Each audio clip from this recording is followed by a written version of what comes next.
My name is Eric Kiniti. I'm the Group Corporate Relations Director, and I'll be moderating the session. So I think we'll start by introducing the panel that's on the podium, starting with our Group Chairman, Dr. Martin Oduro-Otieno, our Group Managing Director and CEO, Jane Karuku, our CFO, Rispa Ohaga, and Kenya MD, Mark Ositi.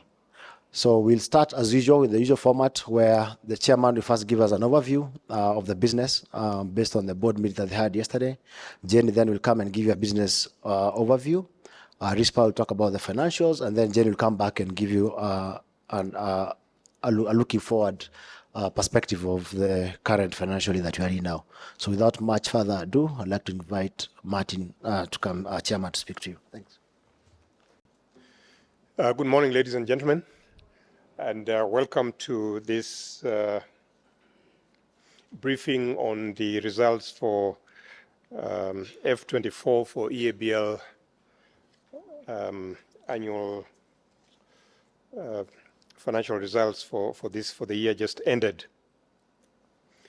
These results were discussed at our board meeting yesterday and approved for release then. So very pleased on behalf of the board to be putting a bit of context to this meeting today before Jane and Rispa come up to give us the details of the performance.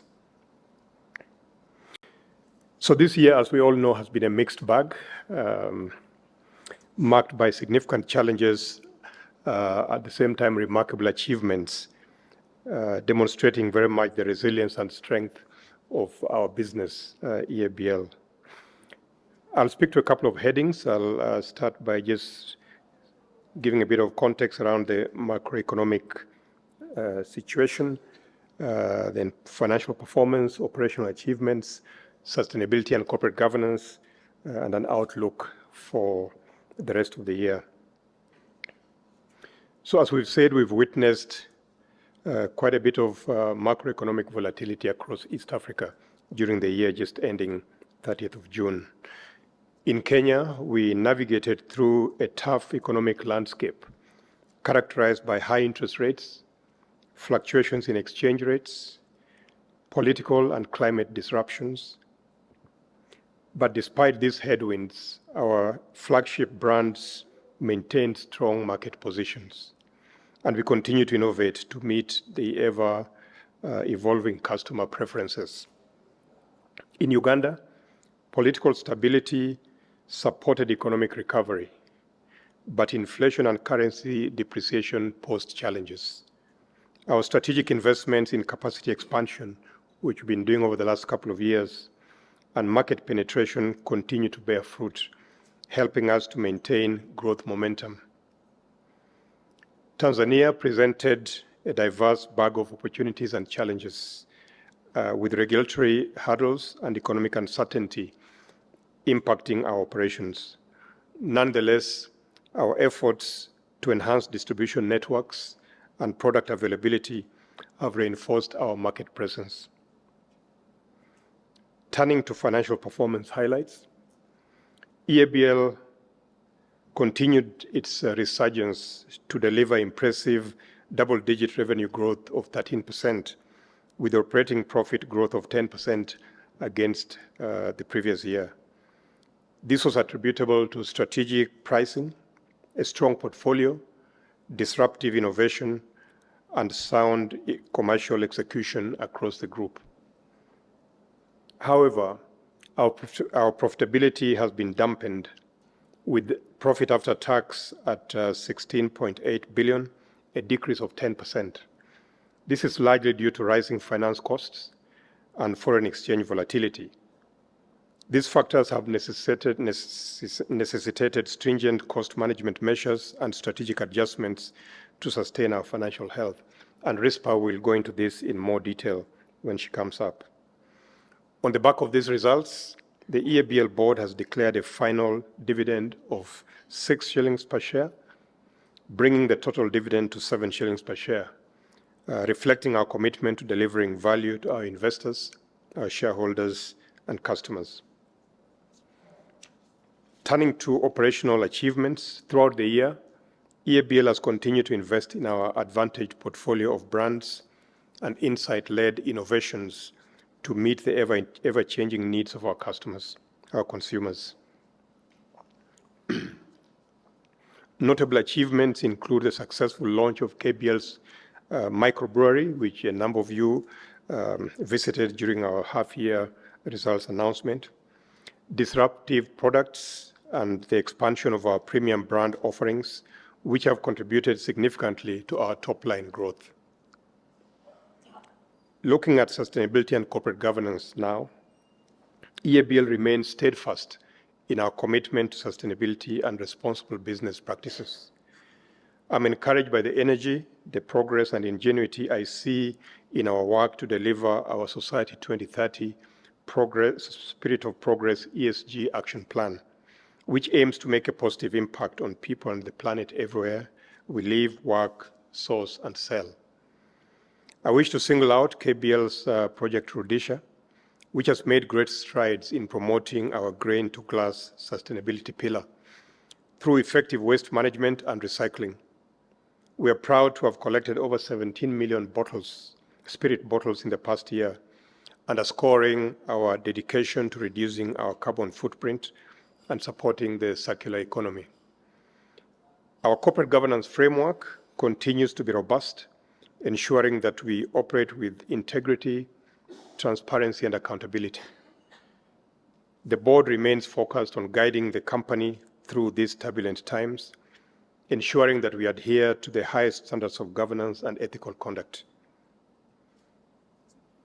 Looking ahead, we are reservedly optimistic about the growth prospects for our business. While we anticipate continued economic volatility, our strategic focus will be on driving efficiency, enhancing our brand portfolio, and expanding our market reach.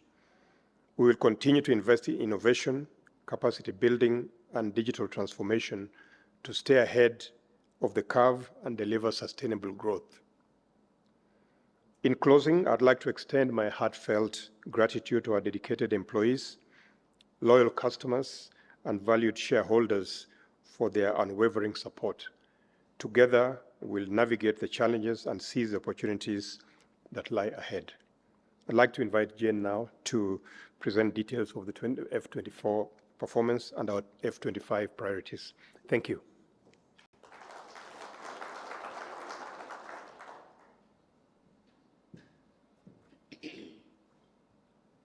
Thank you, Chairman. Good morning, almost afternoon, everybody. Very nice to see you. So I'll take you through some business review, and then Rispa will come up and take you through a deeper dive into the financials, and then I'll come back and talk about what our priorities are as we look ahead, and then we'll take any questions from you. So from a macro perspective, I know I'm talking to the converted, so I don't want to spend too much time on this slide, but I think it's fair to say GDP in East Africa, in our region, is fairly stable and good looking, I guess, compared to other parts of the world, at an average of between 4% and 6%. Inflation well contained, which is good, a very good thing, particularly driven, I think, by food inflation. And then currency, first half was not so good news, but we've seen the last half of our trading year looking good. I think the other thing is, in general, I think we know it's a year, the year we are reporting has been a year of many VUCA challenges as we go on. So, but we do have a challenge on interest rates. I'm saying I'm talking to the converted Malav. They would take me through the interest rates and the prediction going forward.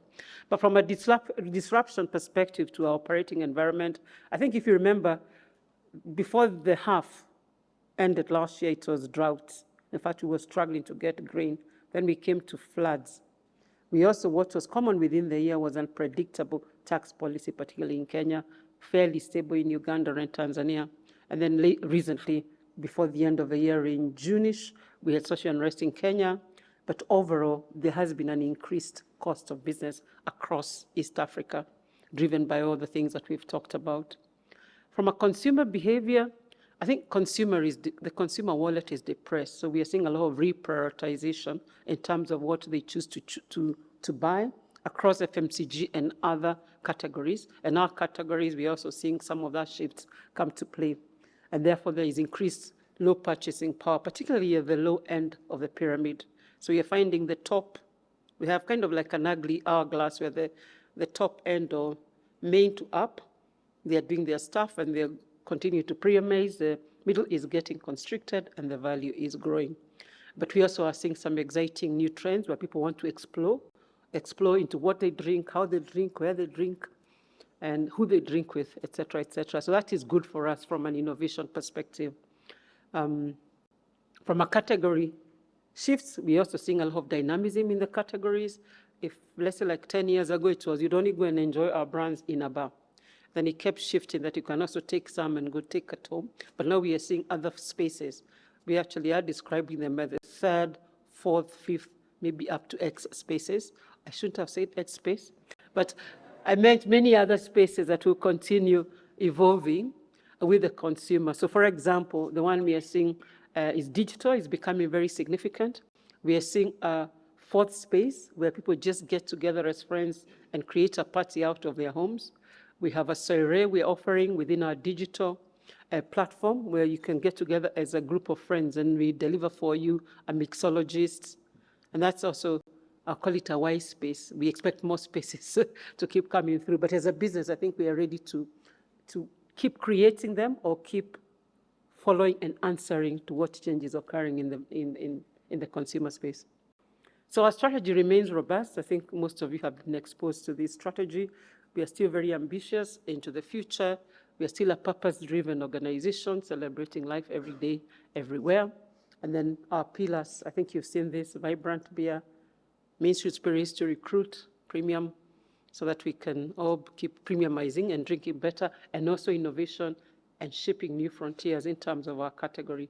Route to market continues to be a key engine to give us both competitive advantage as well as ensuring that our brands are available to you. We're also very proud about the work we are doing on ESG, and I think in September we'll be inviting you to come and, first of all, from an integrated reporting, you see ESG integrated into the financial reporting, and we also have a special report on sustainability coming on later, I think in 6 weeks or so. And then, of course, our people.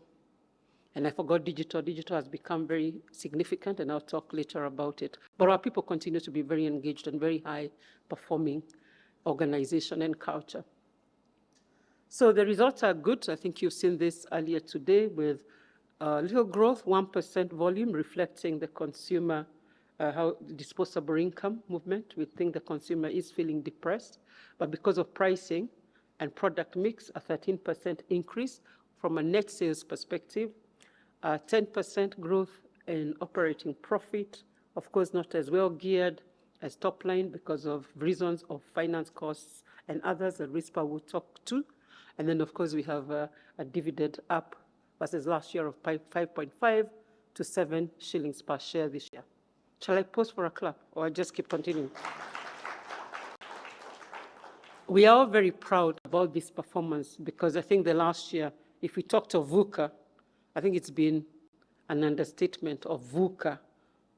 I think since COVID, this has been trying like a COVID period from a VUCA perspective, and the left curveball we've had to deal with. But if you look at our growth, including from F19 and then the COVID period, 20 and 21, we've consistently been delivering a top-line growth, and it's 9% CAGR. And then when you look at F24 versus F23, it is a strong 13%.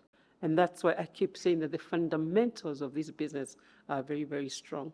I'll also say that we are well positioned as an organization to deal with the different curveballs that will hit at us as we move on into the future.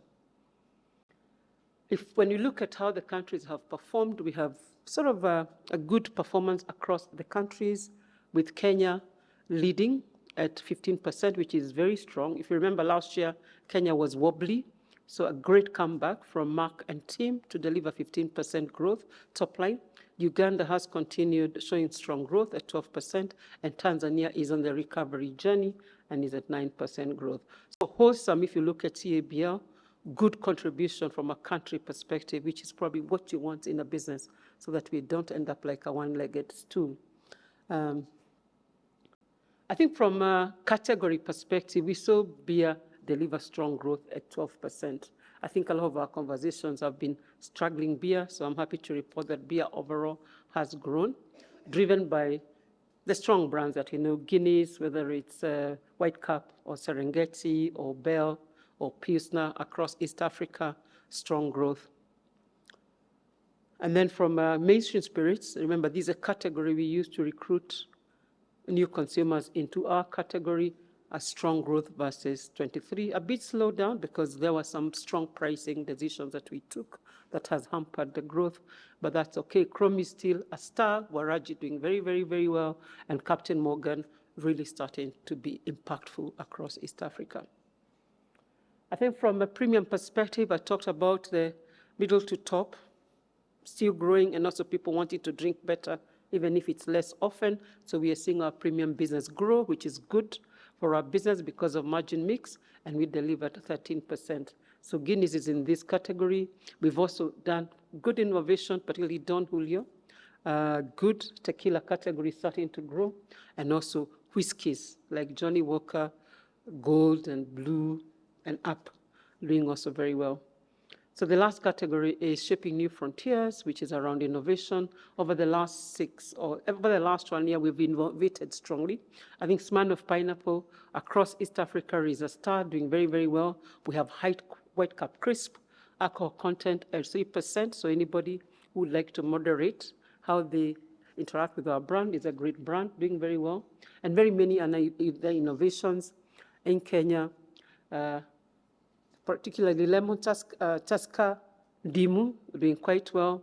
And then we have Serengeti Lemon and Eabl Citrus, same platform, doing very well. We are seeing flavor being significant in fast-moving consumer goods. So even in our category, it's not been left behind. And then we have 1942. Please try that. It's a great tequila to spoil yourself over the weekend. And then we have a great innovation from Uganda, ginger and lemon, on Waraji, that has taken Ugandans. They really love this brand. I think we talked to you about microbrewery the last time we met, and the microbrewery, I think we invited you at half year. So we continue to use that asset in driving new innovations and understanding what consumers really want. So it helped us get to market very fast. Manyata, we saw Manyata. We have the latest edition called Nairobi Summer, although it doesn't feel like summer this season. It feels like winter, but we have a new brand. And we have, I think that's it, isn't it? Nairobi Summer and and many ciders. But I'm sure today we are going to give some samples. Waidera, I don't know where Waidera is. Somewhere. We'll give you to sample some of these samples. Although the guys who came to the microbrewery, I think you tasted some of these flavors that we are going to roll out shortly. I think route to market continues to be a key pillar and gives us a lot of our competitive advantage. I think we have great partners we work with who are ensuring that our customers are happy, as well as we are winning point of sale. I think there are some outlets you go in and they are wow from a branding perspective and execution in terms of the way we are bringing our brands to life. And then lastly, we are building emerging channels. I think we have a property called Oktoberfest. It was really, really strong last year. It's coming up in October. Please make sure you have a ticket, either invited or you buy one, but you'll have a lot of fun. And it's going to take place across East Africa on the same week. And then I talked about digital being a key pillar to our strategy or a key enabler. So from a B2C, we have, from B2B or business to business, we have a Diageo One platform, just ensuring that our partners can order whenever they run out. And we are also consciously getting insights and analytics in terms of how they're doing as a business and what we need to do better. We're also using digital apps to brand build better. So digital advertising has become very key to our business. And of course, it's very efficient, much more than TV and everything else. And also remember, in Kenya and other countries, we have watershed timing, so we can only advertise after 10. So we are using this to reach more to the consumers. And then from a B2C or to consumers, from business, from our customers to our consumers, we use Party Central now called Eabl, and I think we can deliver within 20 to 30 minutes wherever you are. You have a variety drink. All you need to do is to go to the app any order. And we're also in this space working with a lot of other partners. So we are very proud. I'm personally very proud about the positive impact we are getting. We still continue to lead our ESG agenda in country. And that's a biomass. I think that was a recent visit by the Irish. No, that's a different visit. But our biomass plants in Kampala, Tuskar, and Kisumu continue kicking very, very well. We are developing new value chains, and we continue saving because HFO, the pricing has been misbehaving over time. Talking about positive drinking, I think that's inawezekana. That is Tanzania. I told a group earlier, I don't want to repeat what the Kenyan ones speak from a language perspective. I don't get it, but very active also in Kenya to talk to particularly the younger people in terms of drinking responsibly. And then, and our partnership with farmers getting very strong with the 61,000 odd farmers we have across East Africa, giving them market access to their grain. So I think at the end of the day, it's about the people. I think our diverse force, very strong, very good culture of high performance. We call it bold, progressive, and collected. And we have great talents. We still continue to be net exporter of talent. We are getting some back. I'm exposing Eric Kanja today. He's just come from being FD of Nigeria back to Kenya. Not Nigeria, somebody, sorry, FD of Japan coming back to Kenya, Eric. So we're also starting to bring our talent back to help us drive forward. And we've also won a lot of awards, especially our employer brand continues to be strong. We are winning a lot of marketing awards across East Africa. We are proud to be great brand builders, sustainability awards, legal awards, supplier awards. We've just won the best brewery in Diageo, in our Paul Bell, our Kampala brewery, and very many other awards. Not all of them are here. And in specifically I&D, we lead the pack in this patch. So I think that is me. I hand over to Rispa to talk about the finance reviews. I'll come back to talk about way forward. Thank you very much.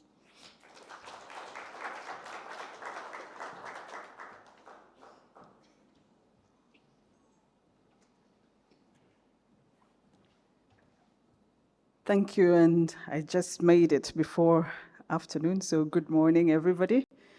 And thank you very much for joining us today.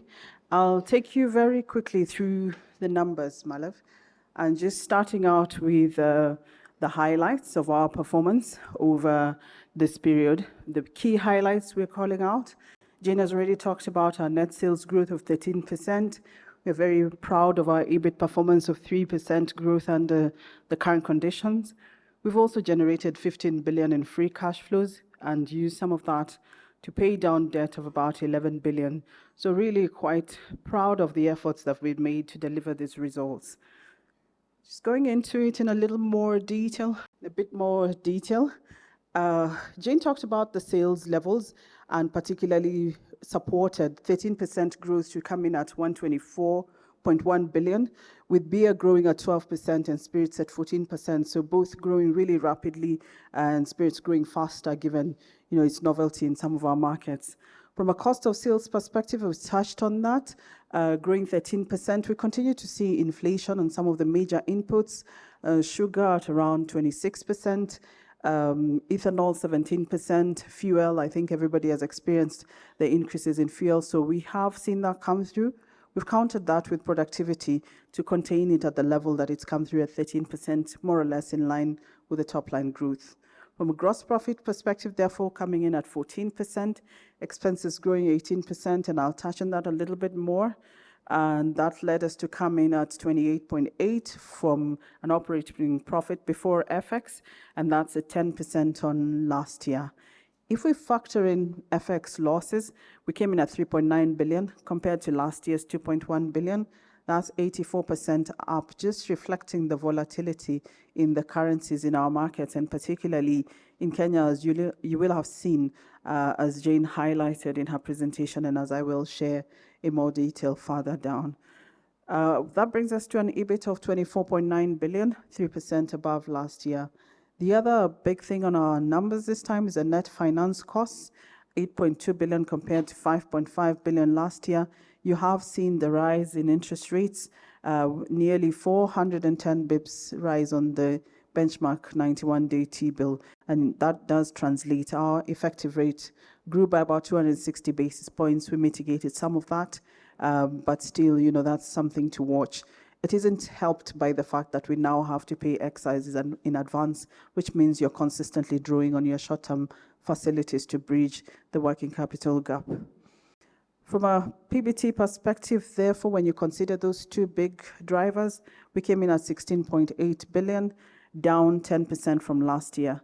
And after tax, that translates to 10.9 billion, 12% down from last year, bringing us to an earnings per share of 10.3 compared to last year's 12.5%. If we carry on into how this shows up from a reported versus constant currency performance, on average, the Kenya shilling depreciated against the regional currencies. By the end of the financial year, it had appreciated, but the effect of that average reflects in the upside we're getting from Uganda and Tanzania, with Tanzania having grown 4% organically, but helped by the shilling depreciation through the year of about 5%. That comes to 9% reported growth. From a Uganda perspective, slight decline at 1% down. You will recall that at half year, Uganda had grown 9%, and we've had quite a challenging second half in light of the macros. And with that, you see that its performance has been helped by, again, the Kenya shilling depreciating against the UGX by about 11%. So on a reported level, that comes to about 12% growth. Going ahead into the drivers of our profitability, we've just unpacked to show how our OP before FX has grown year on year at 10%. And you will see that we've benefited from volume. It's a small one, but it makes a difference from a gross margin perspective of about 2 billion shillings. We took price across the region, across most categories where it made sense to do so, and in order to cover inflation, so price uptake was 13.2 billion, and we encountered inflation, as I mentioned, of 8.1 billion across some of the major inputs. We countered the inflation with productivity, which mitigated some of that. On the mix side, speaks to Jane's point around the down trading we've seen consumers do. So the growth in the bottom is much higher as the middle contracts. I think that's reflective of what's happening across FMCG as the middle class is constrained by higher taxes and increasing inflation. And so you see that dropping down to the bottom. However, the top does remain resilient, but the impact of that then is seen in the mix numbers there. From an expenses perspective, spending 3.9 billion more. A lot of that is on investing in our brands, and I'm going to go into that in a little more detail shortly. And then you see that impact of another 42% down, or 12 billion shillings reduction coming from the financing costs related to FX and finance costs. I know some of you are on the receiving end of that, and it will show in your numbers. And, but for us, it definitely is a downside right now.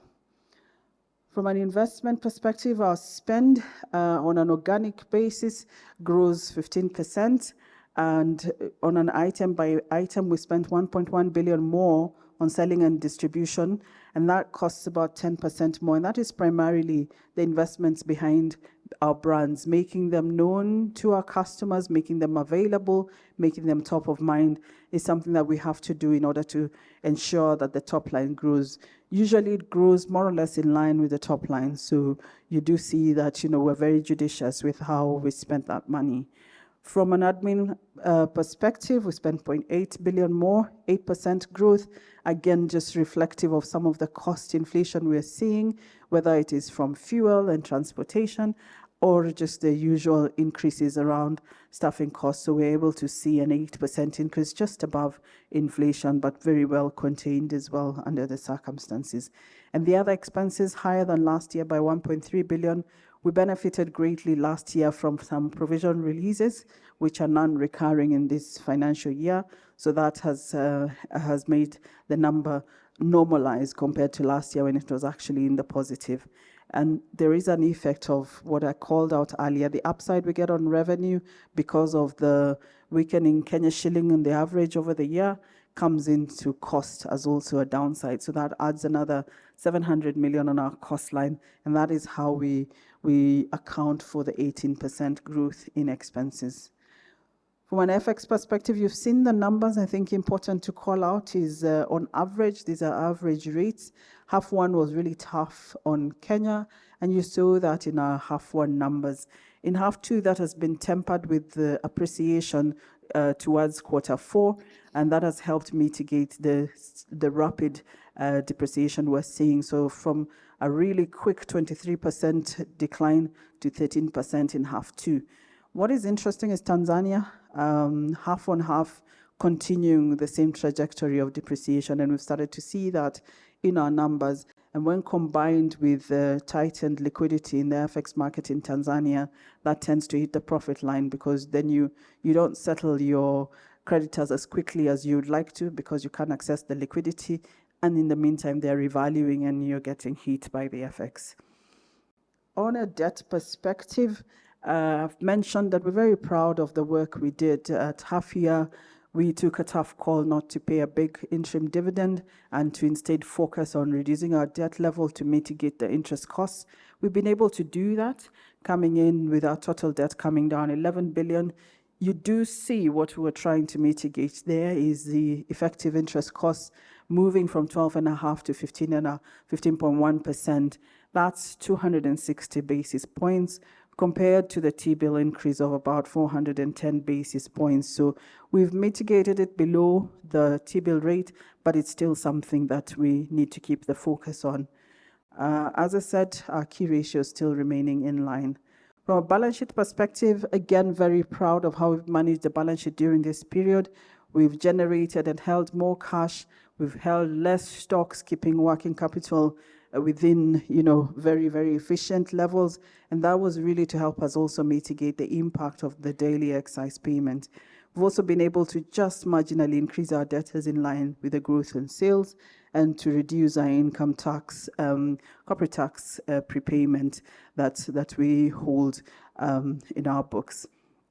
From a current liabilities perspective, down 14%, primarily on account of borrowings. We paid current liabilities, short-term loans of 3.3 billion, and that's what's showing up there. 2.1 billion increase in creditors is largely on account of the change in excise to daily payment. That accounts for about 3 billion that we would have been holding, but we've had to pay earlier. And the impact, as I said, of the FX liquidity challenges in Tanzania coming through. But that's reflected in the reduction in creditors as well.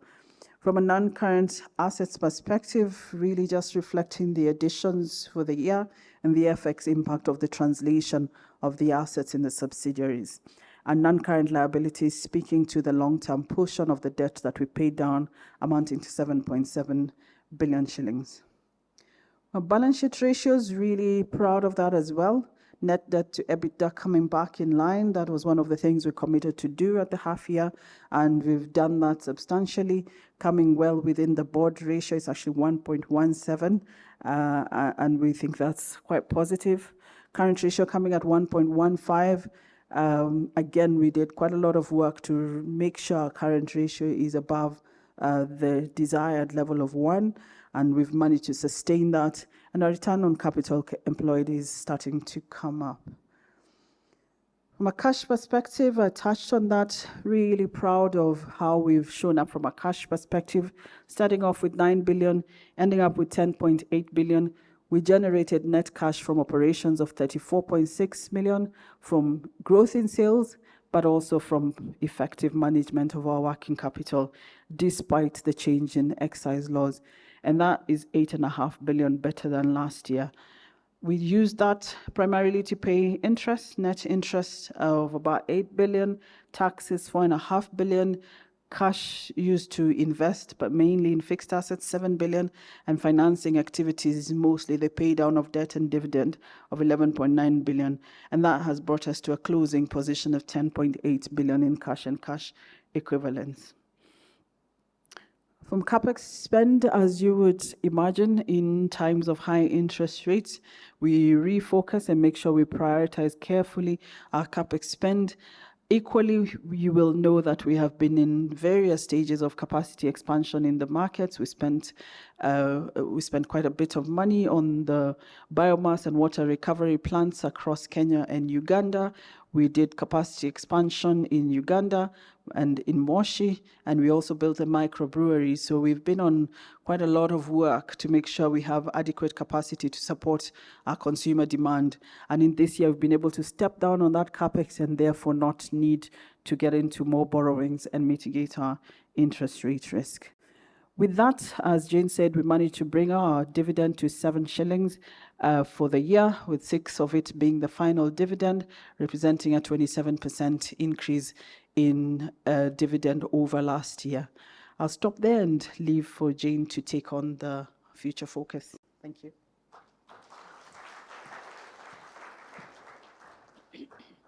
So thank you, Rispa. So looking ahead, I think there are some fundamental things that are making us deliver strong performance year on year. And one is staying close to the consumer. So we will continue staying close to the consumer because there's a lot of change within the consumer space. I think we have to keep sticking to the factors that are making us grow top line, because once you grow top line, everything else works. So priority to grow top line, both volume and NSV, is going to be a key priority going forward. The other one is continuously invest. And this is in brands.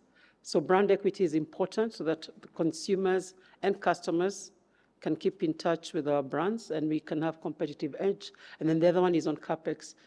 Wherever we feel we need to invest to deliver more capacity for growing demand, we shall keep investing smartly, of course. And then I think the ESG or Society 2030 agenda will continue to be significant. We're 100 years old or slightly over 100 years. We need to make sure that we leave this business fit and thriving in the next 100 years. And lastly, our people. We have to keep our people engaged. We have to invest with our people, and we have to export talent, and we have to keep bringing some of them back. So thank you very much. I'll invite Eric so he can help us deal with the next session that is in the question and answer session. Eric. Thank you. Thank you to all the presenters. I think we'll now move into the Q&A session. So as usual, please state the organization you're representing and your name, and then we'll take them. Any questions? There should be a roving mic. If there are no questions, it's also okay. Let me stand. I think let me start by saying, so my name is Steve Biko, I represent Absa Bank. A job well done to both management and board. I think I like a couple of things on the numbers. I see you're a growth counter, so that's probably a very good thing with your share price moving from 5.5 to 7. So that's a good thing. I think I also like the fact that your brand diversification it's just second to none in terms of the brand diversification and the product and innovation that the group has. But I've got one question. I think when you look at your capital structure, your debt evolution, and I'm looking at this from a currency perspective, I do understand that the company has been very moving towards local currency funding. But when you look at the market today, it is obvious that interest rates will remain elevated for the next half, if not for the next 12 months. And given that you've relooked into your balance sheet in the context of the currencies that you have you done work to the extent that the impact you had on previous mark-to-market position, does it really outweighs the interest impact that you're having today? Because that interest has grown significantly. You're talking of almost 2 to 3 billion KES, and that will remain in that extent for the longest time, provided you still have the working capital challenges. So that's a question. Thanks. Thank you. Any other question?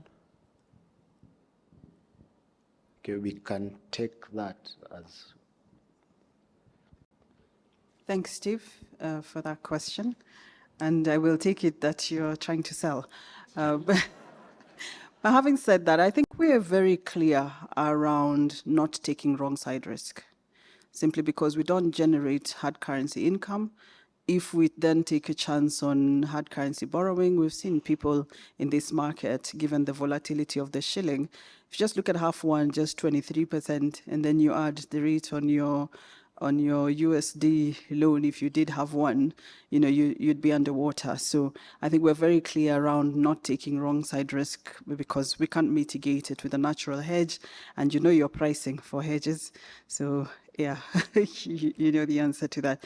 But having said that, we have in this half paid down 11 billion debt. That means that we're only getting some of that benefit in this half.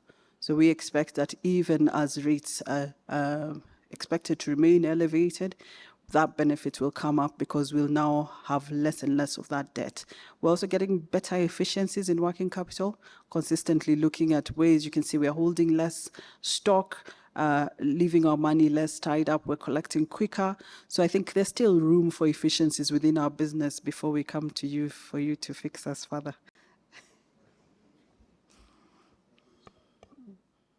Any other question?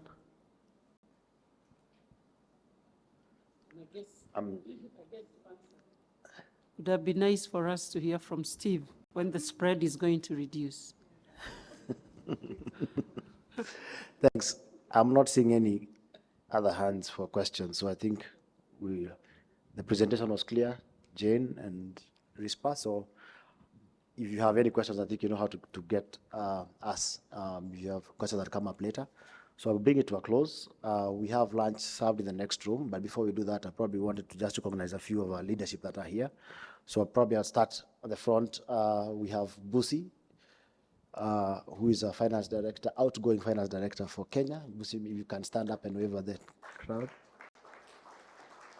Yeah, Busi is moving on to head the finance department in Ghana. So thanks so much, Busi, for all the support. And I want to introduce Eric Kanja, who Jane already referred to, who's going to be the Kenya Breweries FD. I want to recognize Angela Nawakira, who is our company secretary. And we also have Alan Muguma, who is a business integrity director. And we have Kenneth Ogwang, who is in charge of digital and technology for East and Southern Africa in Diageo. I also can see Annette, who is our HR director for Kenya. Annette, please stand up. And I hope I've not missed anyone else in the leadership. So thank you so much for coming. See you in the next 6 months. You just make sure you have lunch.